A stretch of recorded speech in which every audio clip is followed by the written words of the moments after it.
Gas pimienta contra los refugiados, contra adultos y niños hacinados en la frontera entre Serbia y Hungría. Esta es la estrategia a la que hoy ha recurrido el gobierno del húngaro Viktor Orbán para tratar de frenar la llegada de miles de personas procedentes fundamentalmente de Siria.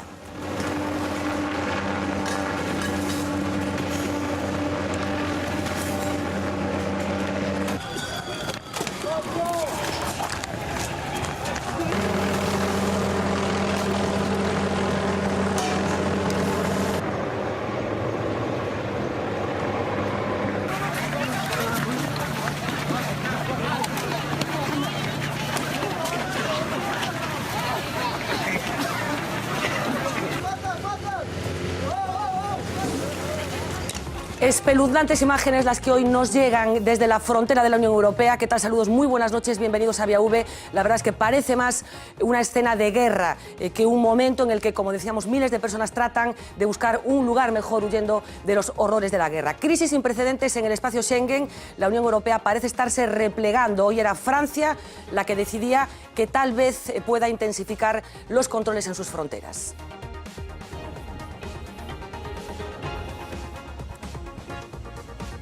Iván Puentes, muy buenas noches. Adina Dumitru, muy buenas noches. Muy buenas noches. Fernando Sánchez Salinero, muy buenas noches. Buenas noches. María Bastida, muy buenas noches. Hola. Gonzalo Trenor, muy buenas noches. Pablo Carballo, muy buenas noches. Buenas noches. Terribles imágenes las que estábamos viendo, pero hay algunas historias que hoy han acabado bien.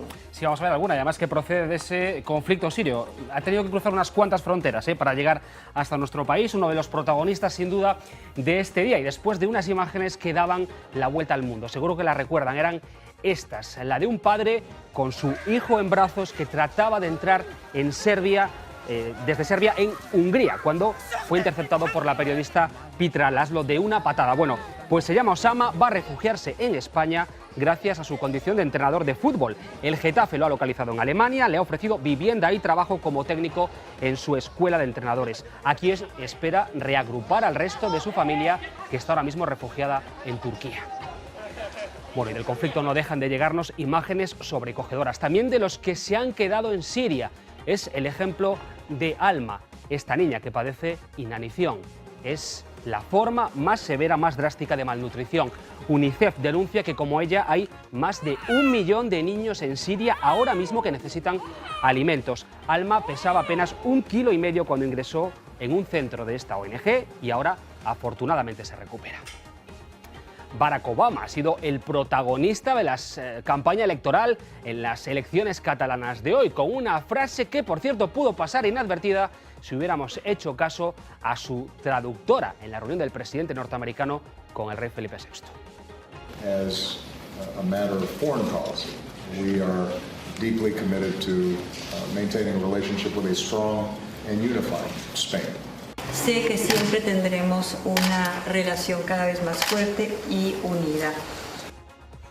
Hoy volvía Feijóo al Parlamento gallego después de las vacaciones. Ha tenido que escuchar muchas críticas de la oposición por el nuevo hospital de Vigo. Y mientras en el Álvaro Cunqueiro hoy comparecían 9 trabajadores y usuarios para contarnos sus denuncias sobre el nuevo hospital. O Concello Socialista de Vigo negou solo para facer o Hospital de Vigo. Nos negou o abastecemento de auga. Vou a rescatar o Hospital de Vigo das mentiras. Estoy en el Departamento de Médulas Óseas, llevo trabajando de técnico de laboratorio desde el año 74, sé hacer mi trabajo y aquí en este hospital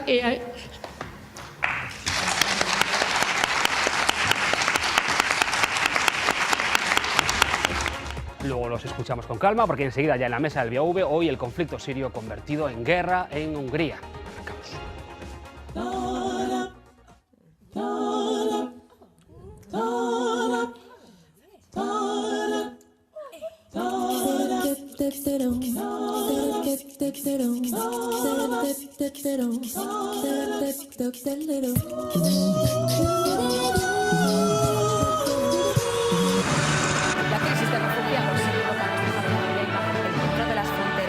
Acuerdo finalmente, los gobiernos de la Unión Europea han decidido aplazar la discusión.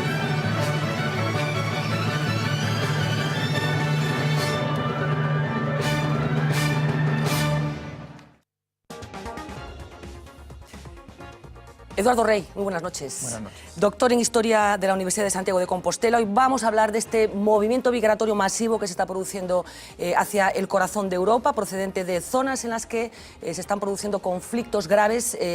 Busco la opinión de un científico, de una persona que se dedica a investigar y analizar qué ha pasado con otros movimientos migratorios de la historia.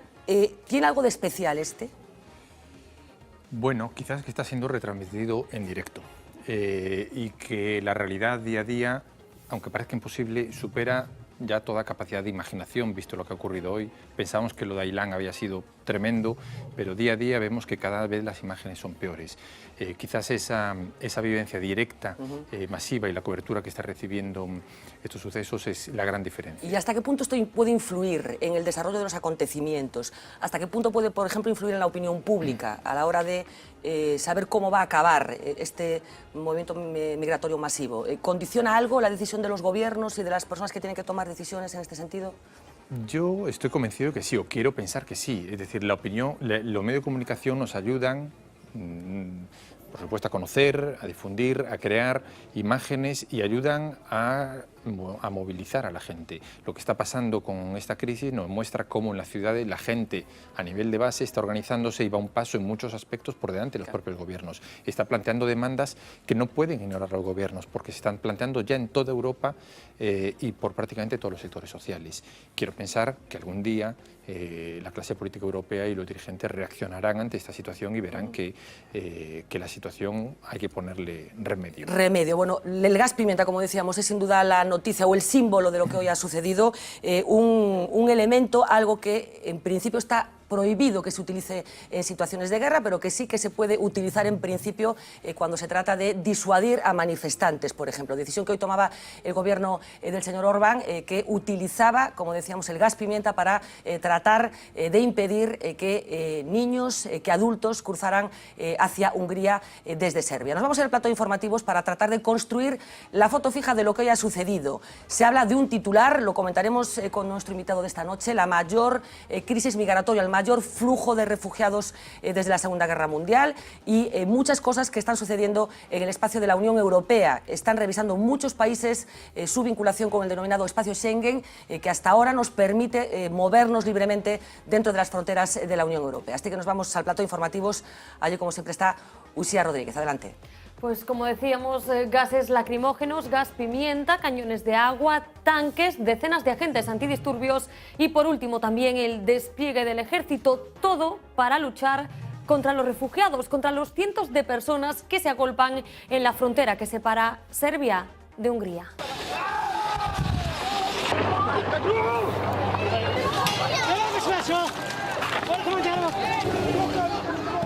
La tensión ha alcanzado cotas inimaginables. Cientos de personas están en tierra de nadie, atrapadas sin poder traspasar esa frontera húngara.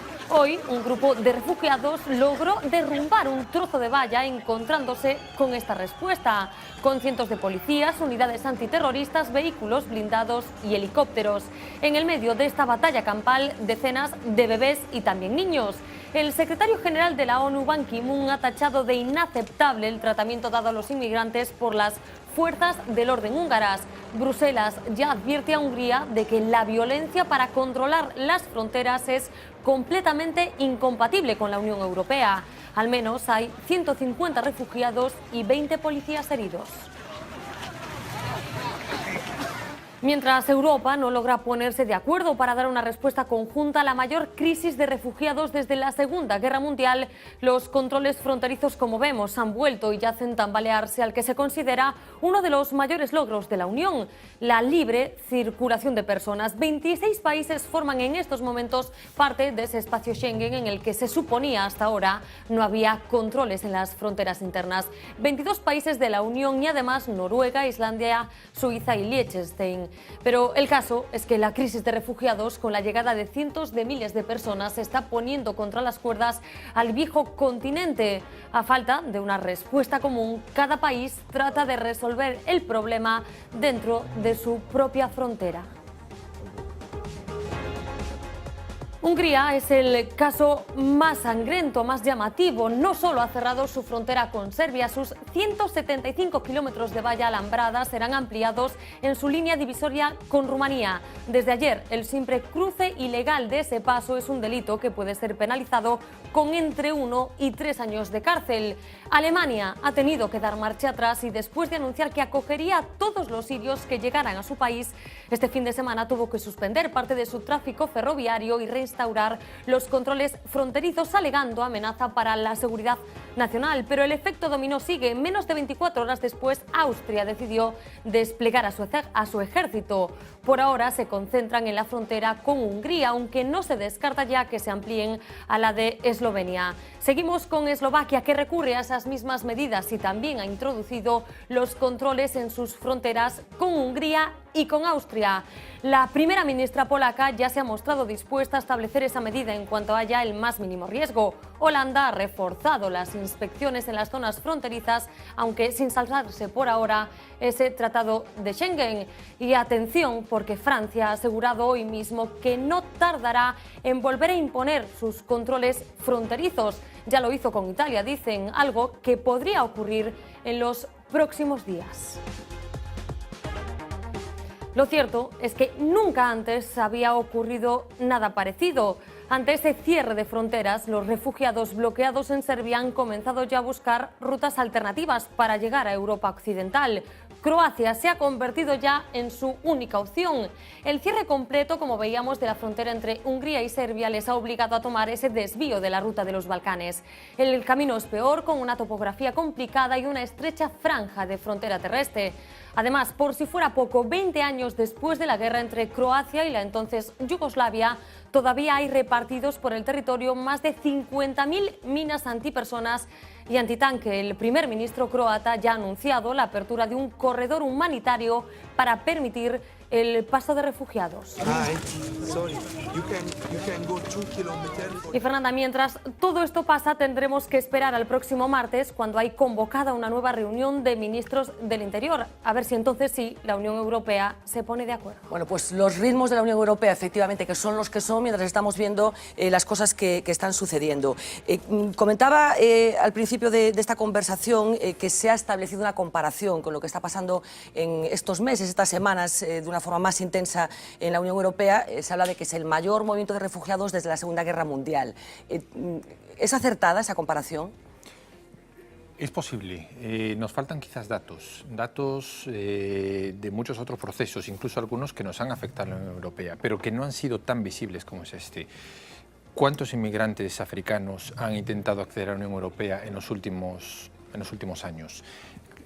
Quizás la particularidad aquí es que es masivo y es repentino, y viene todo junto, pero bueno, y habría que considerar también qué pasa en la guerra de los Balcanes, en las sucesivas guerras a lo largo de los años 90, pero con todo es posible que esto sea lo peor, aunque yo tengo la impresión de que lo peor todavía está por llegar. Caray, o sea, tú pronosticas que la avalancha, digamos, puede ir increciendo, digamos. Bueno, digo, no me atrevo tanto como a pronosticar, no soy quien para, pero en el sentido de que siga habiendo muchos refugiados sirios y de Oriente Próximo en los países limítrofes, que antes o después acabarán también saltando, igual que esto hace meses que algunas organizaciones no gubernamentales venían diciendo que podía ocurrir, y seguirá llegando la inmigración subsahariana, de la que nos estamos olvidando, porque solo salen los sirios en las noticias. Porque se ha establecido esa diferencia, ¿no?, entre refugiados e inmigrantes, unos que se supone que escapan de conflictos y otros que escapan de un conflicto que es el hambre, o también de zonas de conflicto. Y también de zonas de conflicto, pero no le reconocemos ese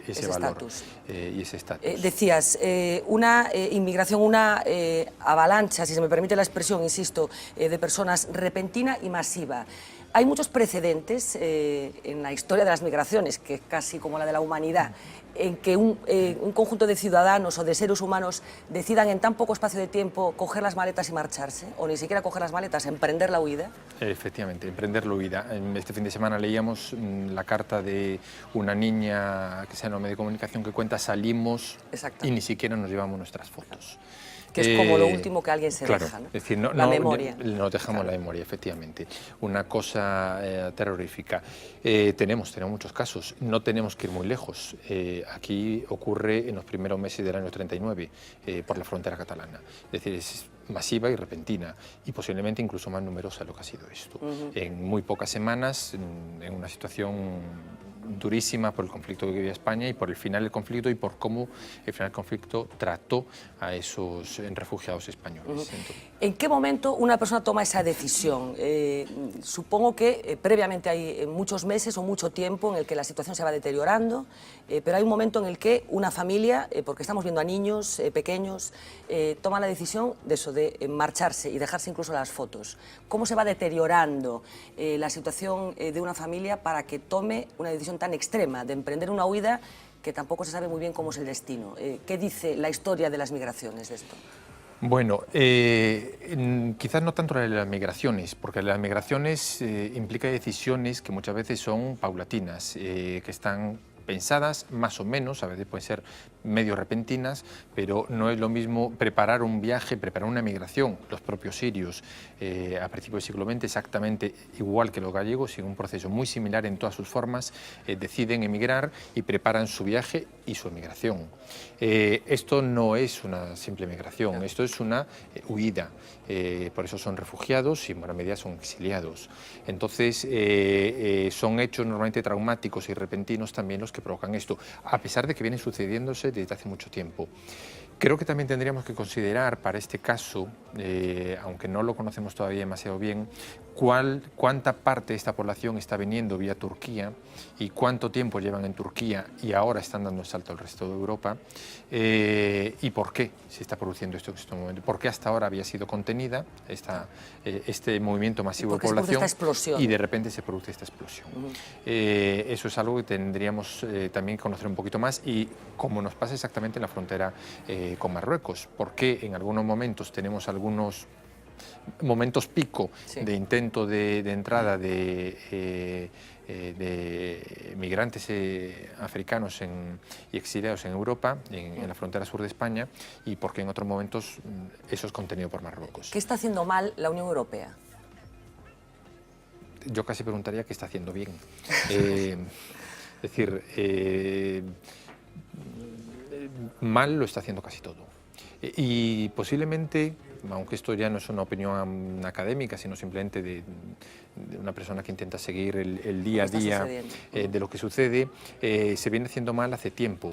El por qué en estos momentos en Europa hay tantas posiciones en esto como en tantas otras cosas, por qué los húngaros hacen esto y los vecinos hacen lo otro, pero al final nadie hace nada, lo que se hace cada vez está peor hecho, o cada vez se reacciona con más miedo y peores decisiones ante lo que está sucediendo, pues a lo mejor también tiene que ver en cómo se produce el proceso de integración europea en la última década, 2 décadas, no más allá. Es decir, cómo entramos, cuál es el nivel de madurez de parte de los países a medida que van entrando en Europa y hasta qué punto están coordinado todo aquello que se quería que estuviese coordinado para que luego estos mecanismos funcionasen como deberían. La verdad es que vamos sabiendo en los últimos tiempos que se hicieron muchas cosas mal, que tienen que ver con la arquitectura económica, pero también con esta otra arquitectura que ahora está demostrando que no funciona adecuadamente.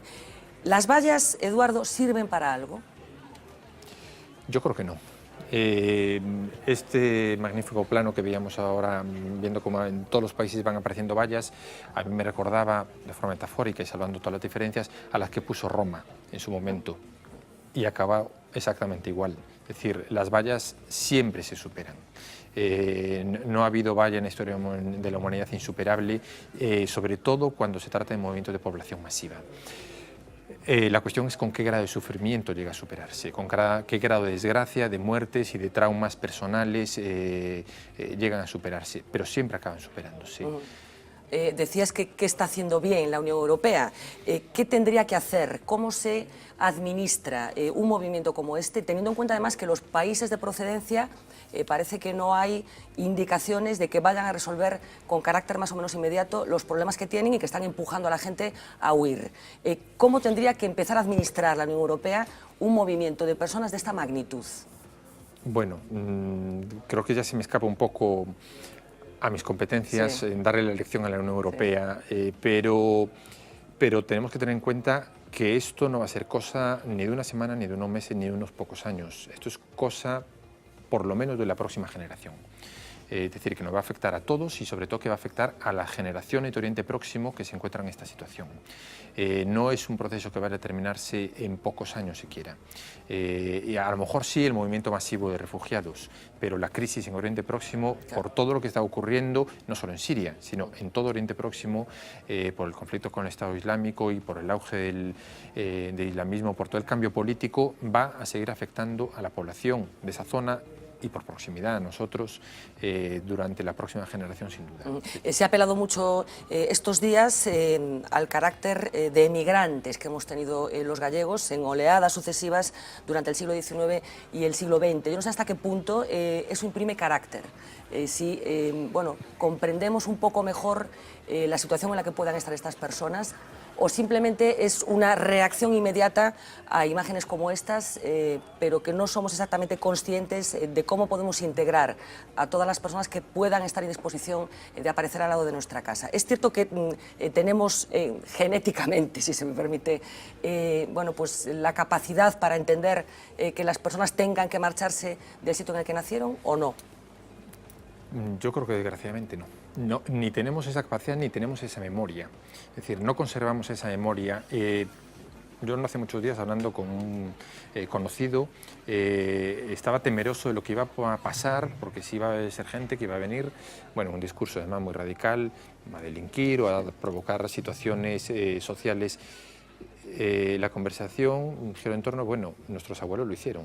Es decir, no nos tenemos que ir muy lejos. Tuvieron que irse como se fueron ellos, sin fotos y sin nada, e intentar buscar un lugar donde desarrollar un proyecto vital para ellos y sus familias a futuro, con un mínimo de seguridad, ya no digamos por cuestiones económicas, con un mínimo de seguridad.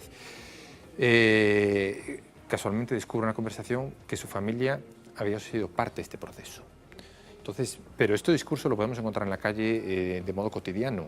Tiene también que ver con muchos discursos que se hacen a través de los medios de comunicación por parte de algunos. ¿Es una responsabilidad suprema esta de los políticos transmitir los mensajes adecuados en relación con esto? ¿Hay un riesgo de que se enciendan determinados fuegos? Se está hablando, por ejemplo, en Grecia estos días, que como sabemos vuelve a votar el próximo domingo, de la posible subida de aurora dorada como consecuencia de la presión que está recibiendo Grecia. Responsabilidad absoluta, supongo, por parte de los políticos para que las cosas se dimensionen. Hemos tenido en estos días algunas salidas de tono cortadas pronto, pero salidas de tono en relación con esta cuestión. No podemos criminalizar a todas estas personas en donde el 99,9% seguro no están buscando nada más que lo que buscaríamos cualquiera en su misma situación. Bueno, siempre que hablamos de emigración, no es exactamente una migración, con todos los matices que queramos introducir, carácter de refugiados, exiliados, bueno, como decíamos, en Galicia sabemos mucho de eso, pero me corregirá si me equivoco, seguro que sí. Tenemos como la impresión de que en estos momentos es todo más complicado para la persona que se tiene que marchar de su casa, recordando todas esas oleadas migratorias de gallegos que, por ejemplo, se fueron a Argentina, a Uruguay, a México, y que fueron razonablemente bien recibidos allí, que se integraron y que consiguieron hacer una vida. ¿O forma parte del mito también? Yo creo que forma parte del mito. ¿No había tantos controles en las fronteras? ¿La gente llegaba con más facilidad o no? En algunos momentos quizás no hubo tantos controles y hubo políticas, pero hay que tener en cuenta que eran políticas nacionales, es decir, cada país tenía las suyas, es decir, no había necesidad de una serie de políticas coordinadas. Sí que había movimientos entre países, en muchos casos del gallego que llega, que se embarca en Brasil y acaba en Santiago de Chile, previo paso por Montevideo o Buenos Aires, o con cualquier otra ruta. Había, por supuesto, pero quizá no con la dimensión que hay hoy, y tampoco había movimientos tan vastos y repentinos como fueron estos, por muy numerosos que fuesen, por supuesto, aquellos movimientos migratorios con miles de personas al cabo del año entrando en algunos países. Los sirios, por ejemplo, en el año 30 en Buenos Aires están entrando prácticamente cerca de 5.000 sirios, año 30 además, en el que por la cuestión de la crisis económica heredada del 29, los países latinoamericanos cierran sus fronteras también a la migración árabe, como a todas las inmigraciones, y 2 años después a duras penas están entrando 400. Pero bueno, es una experiencia que ya han tenido. No sé si era más difícil, supongo que para el que emigró en su momento era igual difícil que para el que lo está haciendo ahora. Pero ese matiz entre el emigrante que planea su viaje con todas las dificultades que pueda tener aquel que se escapa con lo opuesto para intentar un nuevo proyecto de vida, pues hay diferencias. ¿Qué supone la vida de una persona? ¿Qué supuso para la vida de esos cientos de miles de gallegos que en diferentes años tuvieron que marcharse, tomar esta decisión involuntaria o por lo menos en principio no deseada, forzada por las situaciones? ¿Cómo acaba siendo la peripecia vital de un emigrante o de un exiliado? Bueno, tanto por estudios como incluso diré por mi experiencia familiar, que como yo preguntaba muchas veces en clase a los estudiantes, bueno, en vuestra familia, ¿cuántos tienen familiares emigrantes en el aula? Y el primer día no muchos levantan la mano. Cuando preguntan en casa, la semana siguiente ya la levantan bastantes más. Y de forma bastante amplia, generalmente en las aulas, porque acaban descubriendo que efectivamente ellos también tienen familia emigrada. Quizás no todas fueron tan traumáticas y muchas fueron, bueno, por condiciones obvias que había y que lo motivaban, pero también, y sin caer en la frivolidad de que tenía que ver con una moda, propia abuela, cuando yo le pregunto por qué con 19 años se va a Argentina, está ya pasando los 90 años en esos momentos, y me dice, bueno, en aquellos momentos en la aldea no había mucho futuro, éramos muchas chicas, muchas más chicas, muchas más mujeres que hombres, emigran unas pocas porque emigra un vecino y tenemos oportunidad de ir con un varón, y entonces nos vamos prácticamente una docena de chicas de la aldea con ellas. Claro, como que se normaliza la claro, la cuando uno escarba un poquito más en las causas, obviamente, pues comprende cuál es la coyuntura vital en estos momentos, económica, social, etcétera, para entender por qué se toma esa decisión. Pero esa decisión se toma dentro de una relativa normalidad, no por una urgencia vital extrema, que es la gran diferencia. Sí, esto ha ocurrido con las inmigraciones de Oriente Próximo en muchos momentos a lo largo de los últimos 100, 130 años. Claro, porque supongo que hay territorios, zonas, por razones geoestratégicas, en las que se ha repetido de una forma más continua este tipo de movimientos, ¿no? Supongo que es así, que hay zonas más estables y zonas más inestables. Precisamente, Siria lo sufrió con la caída del Imperio Otomano, lo venía sufriendo en la última parte del 19, lo sufre en el 48, igual que lo sufre Palestina y el Líbano, cuando, sobre todo en el caso palestino, cuando se parte el territorio y se crea el Estado de Israel, hay una migración masiva palestina. Casi todas estas migraciones además guardan un punto común, se dirigen a América. América como idea, y muchos realmente pensando América como Estados Unidos, acaban en América Latina, es decir, acaban distribuyéndose por todo el continente. Pero efectivamente, tanto la Primera Guerra Mundial como sucesivos conflictos en Oriente Próximo han generado este tipo de movimientos migratorios forzados fuera del... Hablas de América como idea, ahora tienen una idea, que probablemente sea también una idea, que es Alemania. Yo no sé hasta qué punto la gente que emprende este viaje o esta huida bueno, tiene en su imaginación, en su ideario, un concepto que probablemente, seguro que no tiene nada que ver con la realidad. Si siempre se construye un destino imaginado y probablemente sublimado, ¿es así? Se construye, y se construye además muchas veces voluntariamente. Algunos lo aceptan, digamos, ansiosamente, en el sentido de que es aquello que desean, pero es construido por otros y no tenemos más que recurrir a las cartas que enviaban nuestros emigrantes en su momento contando cómo les iba, o a las mismas, es decir, prácticamente el mismo texto, con las mismas expresiones, con las mismas ideas, lo estaban enviando los emigrantes de Oriente Próximo, sirios en este caso, palestinos y libaneses, a sus familias. Si uno coge las cartas de la época, dice, no hay diferencia. Están contando la parte buena. Claro. No nos cuentan sempre sonja, que yo siempre pongo como ejemplo para que no todo fue exitoso, pero cuentan eso, pero también cuentan lo que hoy le llamamos mafias, que están interviniendo en estos procesos de huida y que lo están organizando y disponiendo para su beneficio, con aquellas otras que no les llamamos mafia en su momento, no les llama tampoco mafia la historiografía, pero que sí hubo una serie de agentes de la migración, de comisionistas, de gente implicada, de aquellos que trasladaban, que se dedicaban al mercado de la carne, que al fin y al cabo eran en buena medida muchos de estos barcos de migrantes a principios del siglo XX, por desgracia, y todos estos elementos que están en medio de la cadena migratoria y que facilitan a los inmigrantes el proceso, que facilitan y se aprovechan, obviamente, los inmigrantes, también están creando una imagen de ese destino porque es un negocio. Porque su negocio está basado en eso. O sea, básicamente las cosas siguen funcionando igual. O sea, los elementos, excepto lo que decías tú al principio, esa radio-televisación de este proceso, bueno, básicamente los agentes que participan en el proceso son los mismos, ¿no? Sí, yo a veces tengo la impresión de que sí, no sé si ahora más desalmados que aquellos, no sabemos cuánto desalmados lo eran, que seguro que más de uno lo fue, y experiencias en mucho, y la historiografía lo recoge, los estudios sobre nuestra migración lo recogen, igual que lo recogen los estudios sobre la migración árabe a América Latina, y cuentan cómo efectivamente esto está ocurriendo y se engaña, y cuando se suben al barco y el barco ha zarpado, la realidad empieza a ser muy diferente de aquello que les han vendido. Supongo que los efectos para el país del que sale la gente los podemos imaginar. No sé si devastadores o graves. Yo no sé si alguna vez las personas que os habéis dedicado a esto habéis teorizado sobre cómo sería Galicia sin haber perdido todos esos millones de gallegos que se tuvieron que marchar.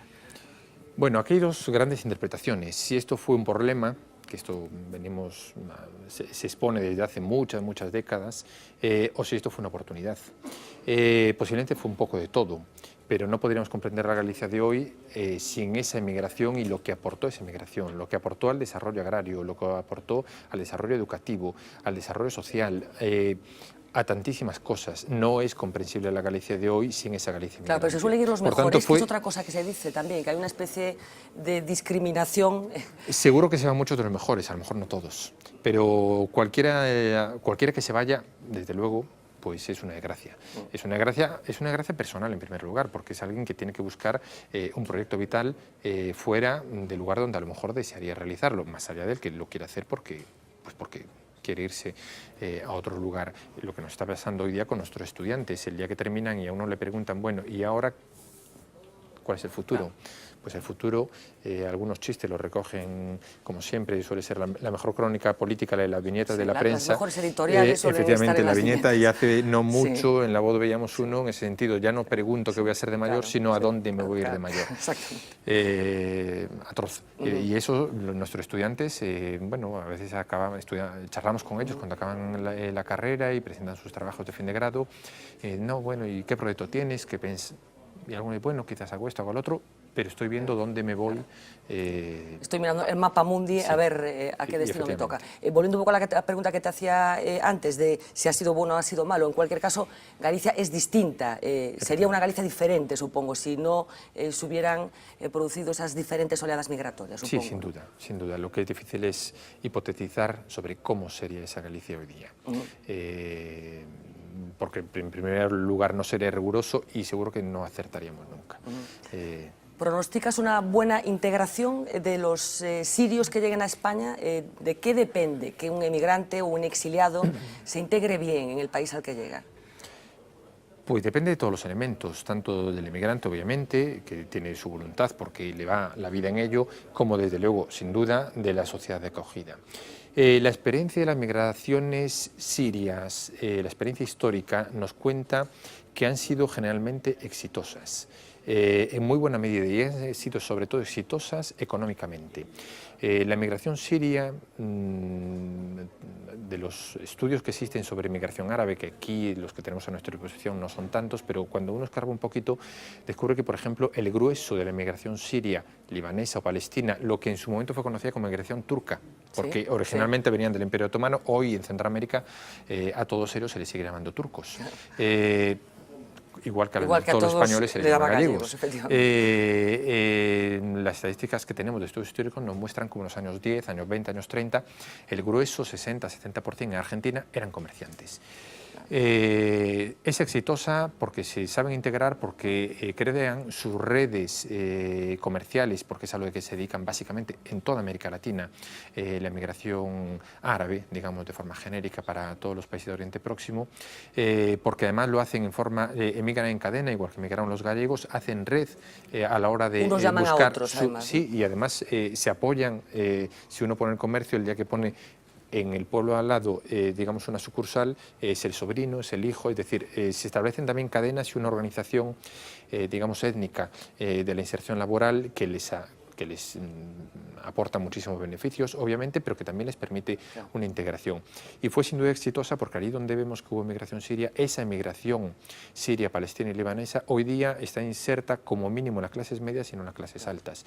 Y no tenemos más que echar un vistazo a los presidentes latinoamericanos en los últimos años y encontramos unos cuantos presidentes, alcaldes y, bueno, una integración, mandatarios a muchos niveles, tanto local como estatal y en diferentes sectores políticos muy importantes. Es decir, fue en general exitosa. Creo que la inmigración siria no debería tener problemas por insertarse por ellos. Y tengo el temor, a lo mejor no es muy correcto decirlo, también por aquella parte de racismo que tienen nuestras sociedades. No es lo mismo ser sirio, ser mediterráneo, que ser subsahariano.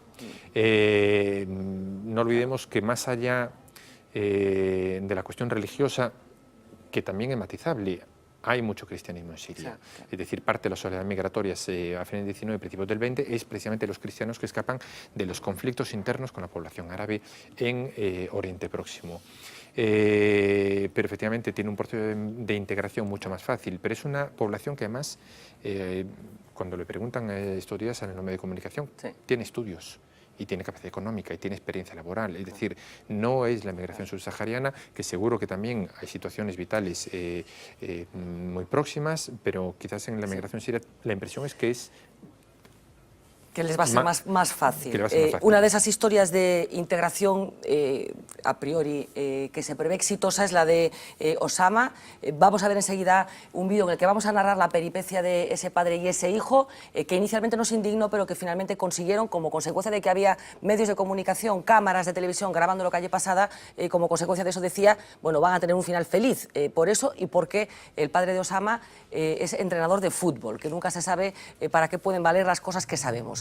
Esta es la cara buena de lo que hoy ha pasado con toda esta oleada migratoria que está llamando a las puertas de Europa. Hay una parte muy mala. Nos la sirve UNICEF hoy, que quiere alertar de la situación en la que están viviendo muchos niños que todavía están atrapados en Siria.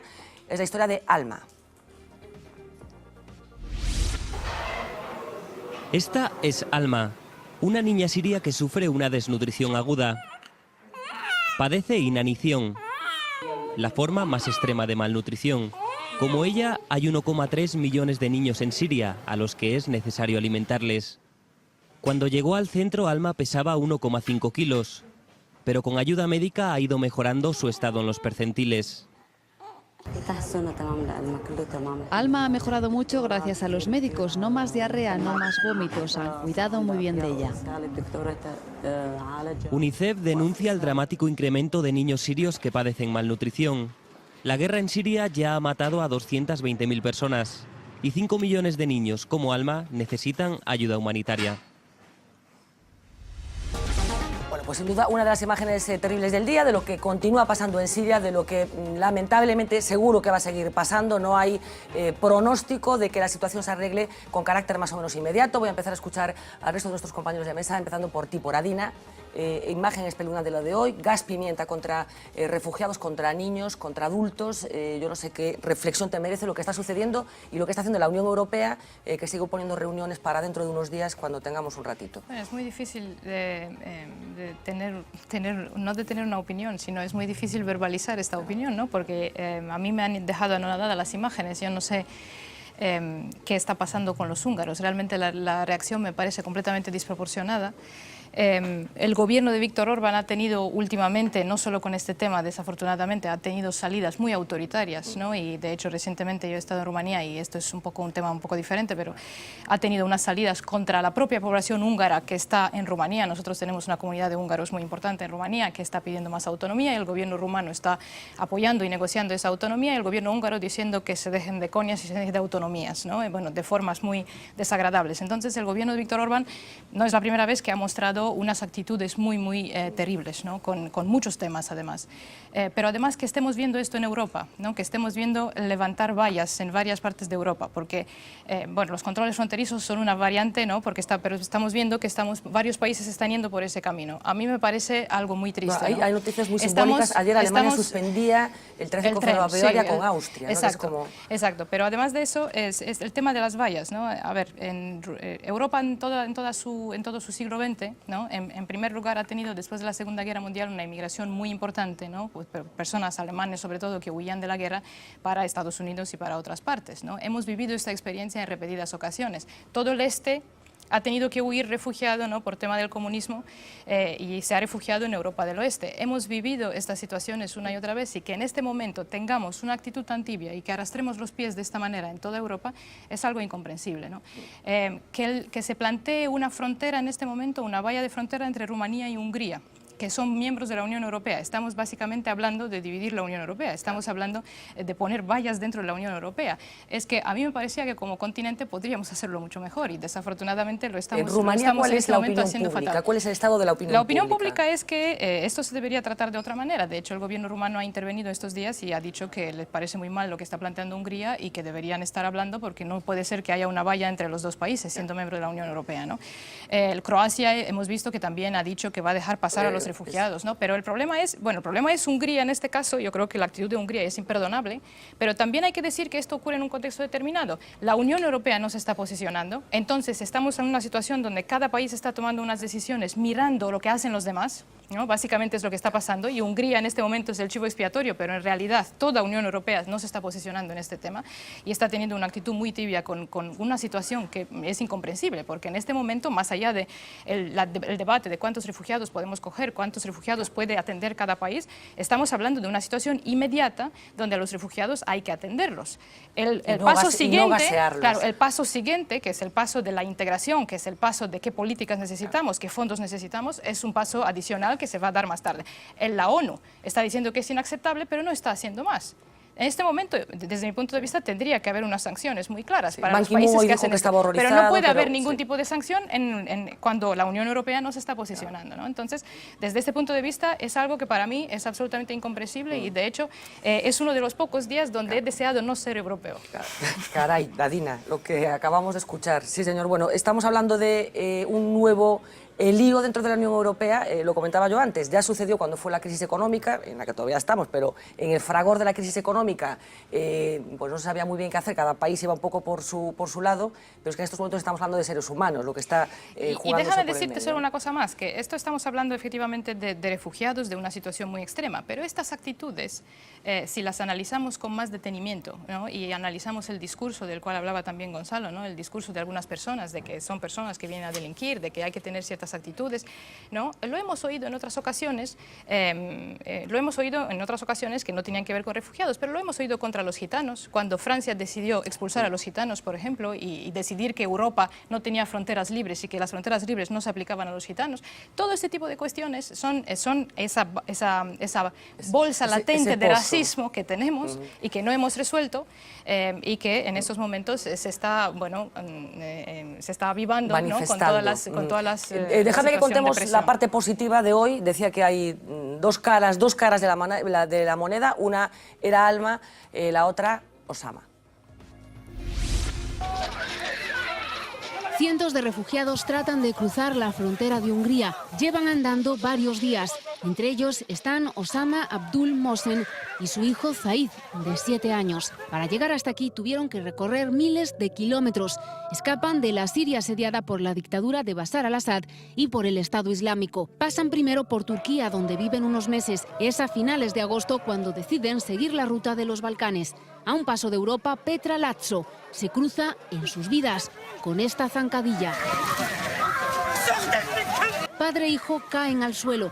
La patada los sorprende, pero también los inquieta. A ellos y a los millones de personas que han visto esta imagen y que no dan crédito al comportamiento de la Cámara, que se sigue negando a día de hoy a pedir perdón. Aquel 8 de septiembre eran muchos los que trataban de esquivar a la policía húngara, pero nos quedamos con ellos.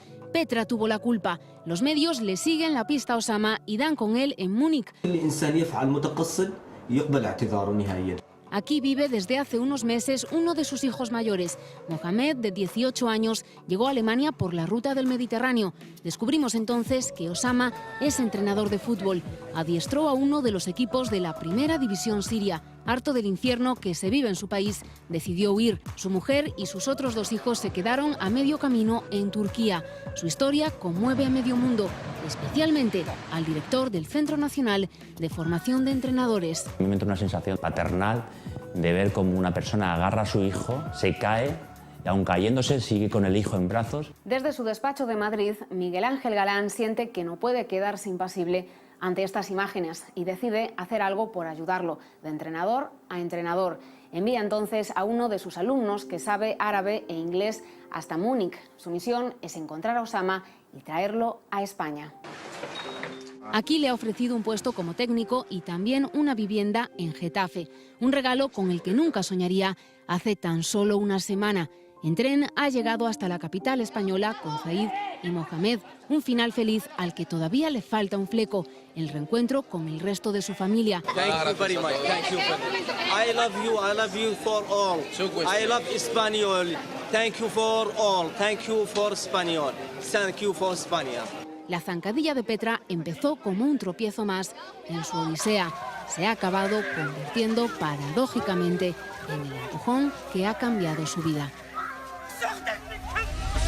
Bueno, magnífico resumen, como siempre, de Mila Méndez, que hablaba de esa paradoja, Fernando, una imagen que nos cabrea a todos cada vez que vemos ese momento en el que esta señora le pone la zancadilla a Osama y a su hijo, como que te dan ganas de abofetearla directamente, sale ahí como lo más violento que podemos tener todos dentro, pero que finalmente, como consecuencia de ser protagonistas de esa barbaridad o de esa puñeta que le hace esta periodista, bueno, consigue llegar a España, porque había cámaras, insisto, que estaban filmando lo que allí estaba pasando. Yo no sé si te merece alguna reflexión.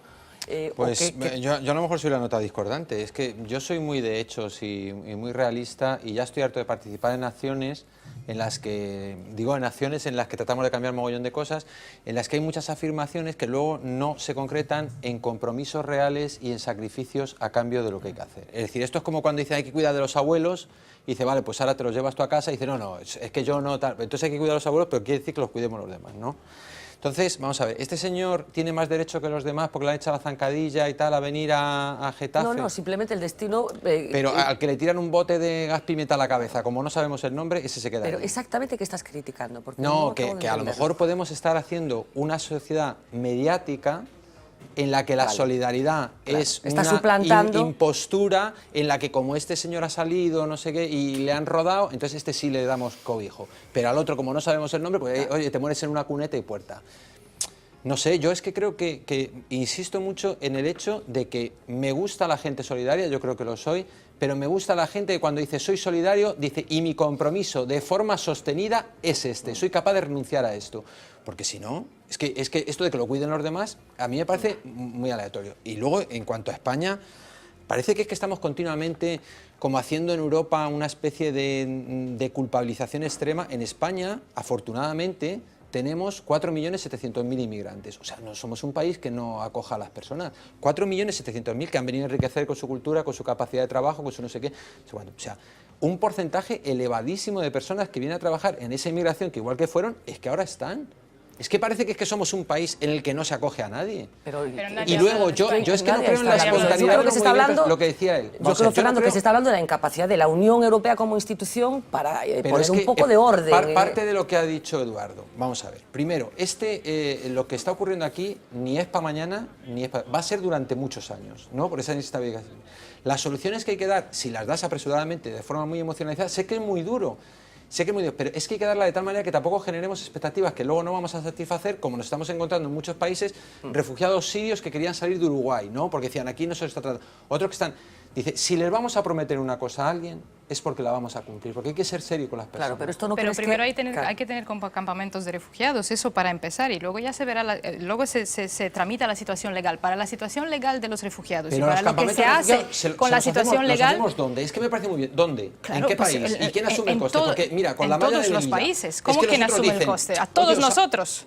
Todos nosotros, toda la Unión Europea tiene que asumir el coste. Sale del presupuesto de cada Estado de la Unión Europea. Efectivamente. Entonces le decimos a la gente, señores, como tenemos que renunciar a una serie, que yo soy el primero que dice que hay que renunciar, pero también lo que digo es que tenemos que hacerlo de tal manera que luego la gente no puede decir, no, es que con esto no contaba. Pero Fernando, si por ejemplo el Guardian estaba diciendo estos días que hay cientos y cientos y cientos de personas que han recibido miles de cartas de personas preguntando cómo pueden hacer para alojar en su casa, para dar una vivienda a refugiados.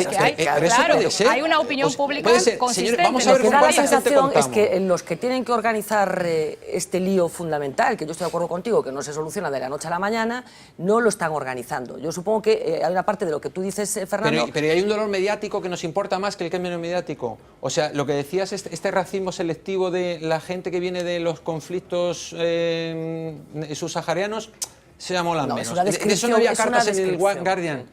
Para acoger a los subsaharianos que vienen de los conflictos que los están matando a machetazos, a esos no había cartas en el Guardian, ¿no? Bueno, porque es que esos no son seres humanos. Estaban hablando esos señores no son seres humanos. Vamos, os pido opinión, no nos vamos a extender mucho. Gonzalo. Sí, bueno, aquí lo primero que hay que hacer es, primero, dimensionar el problema. Y vamos a poner también cifras encima de la mesa. Cuando hablamos de la Segunda Guerra Mundial, de la mayor crisis de refugiados, nos estamos refiriendo no a lo que está entrando ahora mismo en Europa. Nos estamos refiriendo a 60 millones de refugiados que hay ahora mismo en todo el mundo. ¿Pero eso le quita importancia a lo que está pasando, Gonzalo? No, pero vamos a poner las cosas cada uno. En Siria, ahora mismo hay más de 11 millones de desplazados, más de 11 millones, 7 millones dentro de sus propias fronteras y 4 que han salido fuera, 4 que están sobre todo en los países que rodean Siria.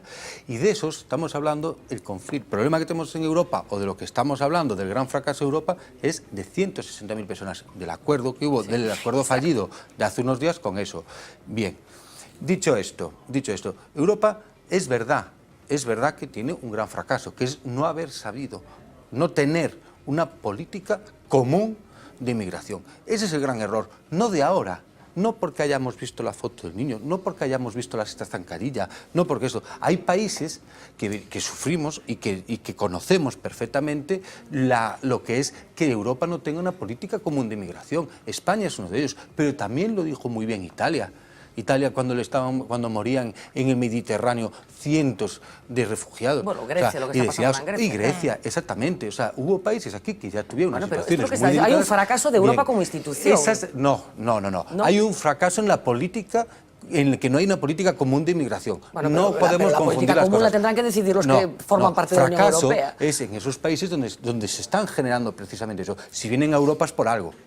Si vienen a Europa es por algo, es porque hay un marco de seguridad, porque hay un marco de derechos humanos que se respeta y porque hay un marco de libertades. Vienen a Europa porque los están matando en su país de origen, fundamentalmente, en este momento, claro, fundamentalmente. Exactamente, porque hay una guerra tremenda que les obliga a irse de sus casas, y les obliga a irse sin nada. Pero bueno, tampoco nos hagamos aquí un harakiri porque no funciona la política. Bueno, pues hombre, yo creo que conmoverse por cosas que afectan a seres humanos me parece que indica bastante de lo que te doy la razón en una parte, ser. Pero es que los seres humanos son los 60 millones que permanecemos completamente, los ignoramos completamente y nos da absolutamente igual porque están en Somalia, porque están en el Cuerno de África o porque están en otros países donde tenemos la más mínima capacidad de que es la mejor manera de no hacer nada. No. O sea, claro, cuando se dice, bueno, es que esto es un problema tan grande que es imposible solucionarlo. Lo que creo, Fernanda, es que hay que actuar, pero no hay que actuar solo porque lo veamos ahora mismo en un reportaje o porque lo veamos en el YouTube o porque lo veamos en un mensaje que nos envían por WhatsApp. Creo que hay que actuar cuando se vaya produciendo. Llevamos décadas, cuando se habla del récord de refugiados de la Segunda Guerra, no es hoy. Llevamos ya muchos años con ese hito y cada año vamos a peor. A ver, María Bastida. Bueno, yo, hilando con algo que acabas de decir tú, lo de cómo nos conmovemos y demás, reconozco que esto es uno de los casos en que cuesta bastante mantener el control, ¿no? cuando se opina. Estoy un poco en la línea de parte de lo que dijo Adina, con esa vitalidad y esa indignación. Creo que es muy difícil opinar desde el autocontrol, pero bueno, la voy a intentar.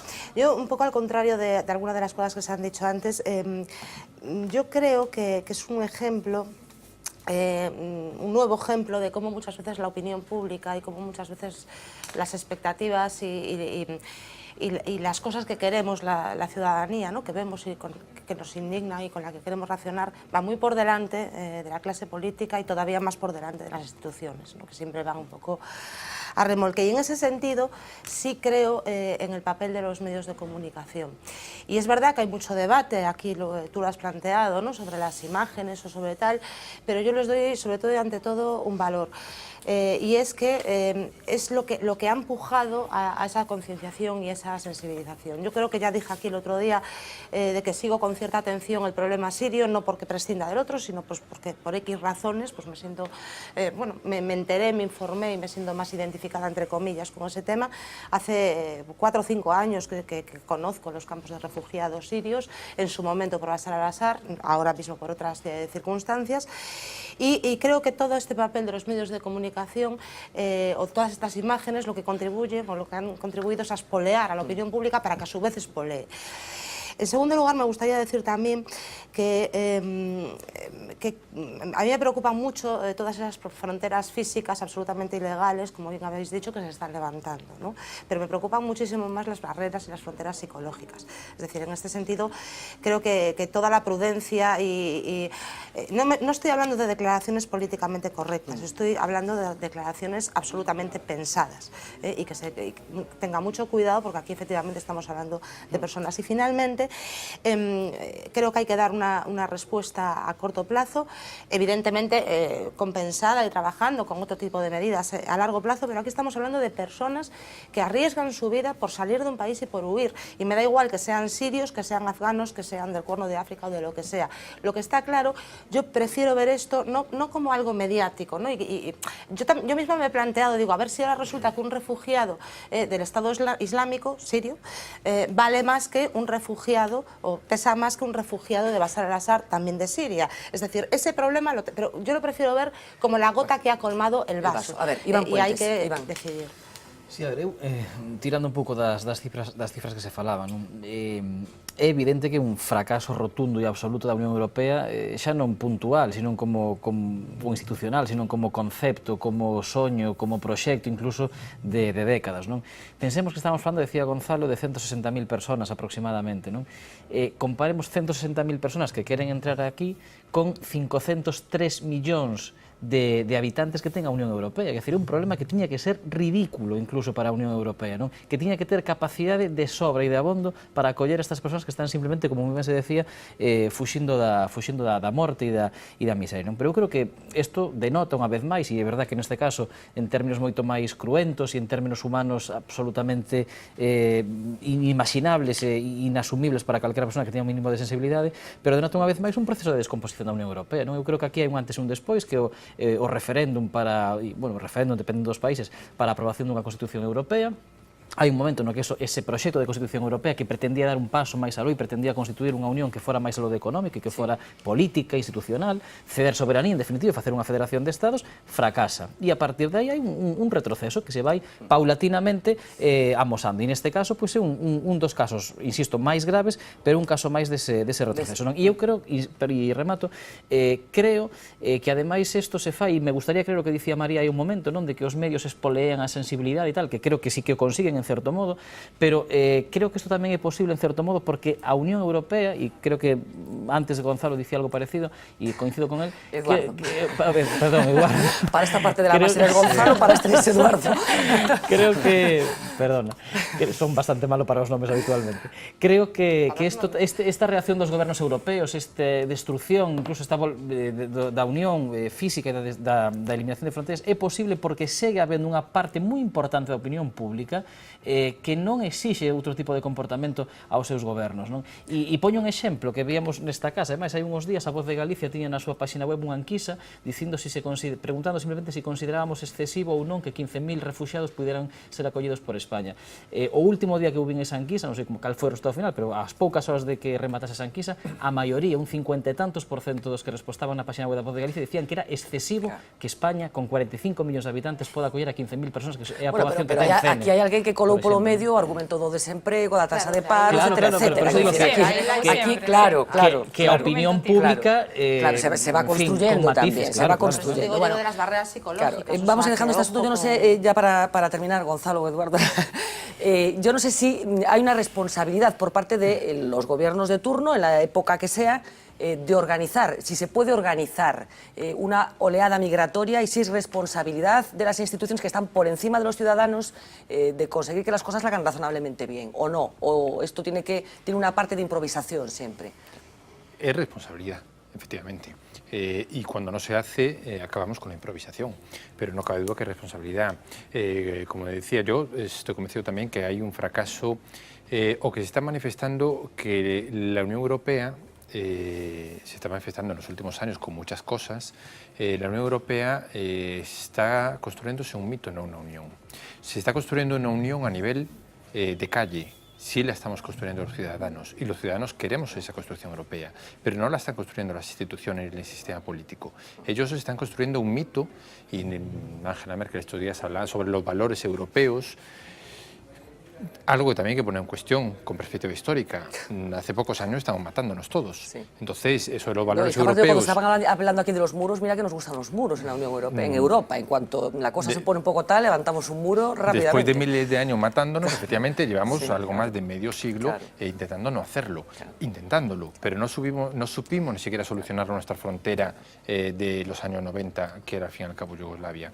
Y no supimos gestionar la cuestión, siempre tiene que salir a relucir la cuestión de los gitanos en Francia y que las fronteras ya se ha cortado Schengen en los últimos años en más de una ocasión. Sí, esto no es la primera vez. Entonces, en el fondo hay un fracaso institucional, se ha construido un mito y la única construcción europea realmente válida o la más positiva es la que han construido los ciudadanos.